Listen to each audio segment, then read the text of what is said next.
Hey, hey, what's wrong? Are you crying? Hold on, let me.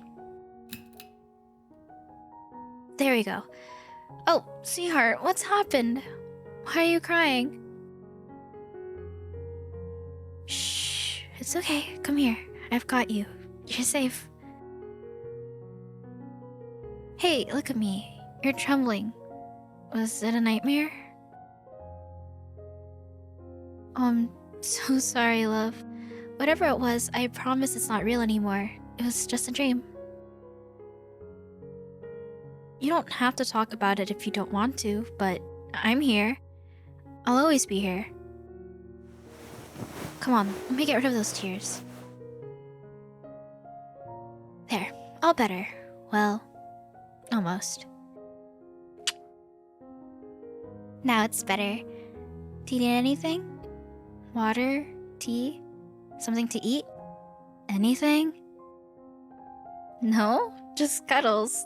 Oh, baby, of course. That's my specialty. Award-winning, remember? There, snuggle in. Let me hold you. Hey, do you want me to tell you a story? Sometimes that helps you fall back asleep, right? Alright, let me see. I think I've got just the one.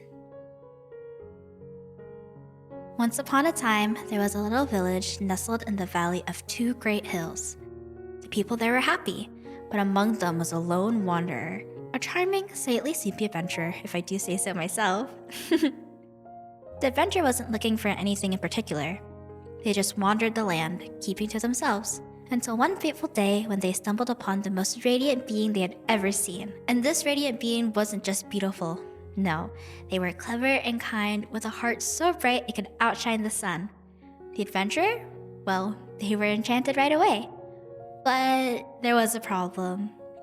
You see, the radiant being was no ordinary villager. They were a sorcerer, a wielder of powerful, awe-inspiring magic. And the adventurer? They weren't sure if they were worthy of such a dazzling companion. But fate had other plans. The sorcerer and the adventurer crossed paths again and again. At first, the adventurer tried to play it cool, acting like they weren't completely captivated every time the sorcerer smiled.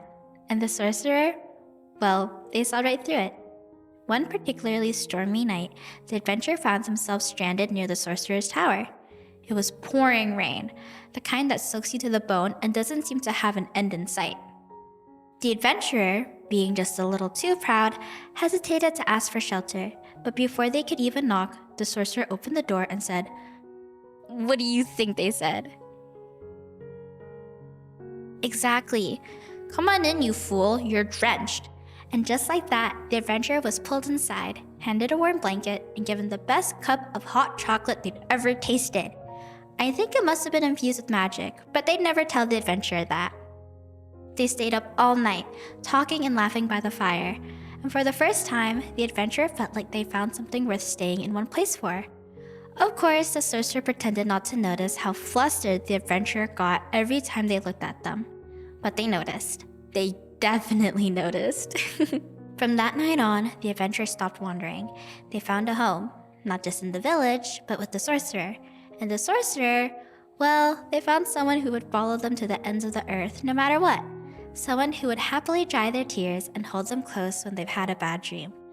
And they lived, not just happily ever after, but together, because that's what really mattered. The end. So, did my silly little bedtime story help? Or do I need to tell you another one? Love? You want me to keep talking? Anything for you, my sleepy sorcerer. You know, before I woke up, I was dreaming about you. I was in this huge glowing city, and when I looked up, the sky was full of whales. Not just regular ones either. They were shimmering, like they'd swallowed all the stars in the sky. It was so beautiful. And then one of them came down so low I could reach out and touch it. I ran my hand along its side, and it was warm and soft, like velvet. All I could think was how I wish you were here to see this. And then, just like that, there you were, right beside me, smiling like you belonged there all along. And before I knew it, we were both on the back of the sky whale, soaring over the city. It was so peaceful, so magical. I don't think I've ever seen anything quite so beautiful. Except, well, you. Hmm. Hmm. I'm about to fall asleep again, but I think you're already there. Good night, sweetheart. I love you so much. I hope I see you in my dreams again.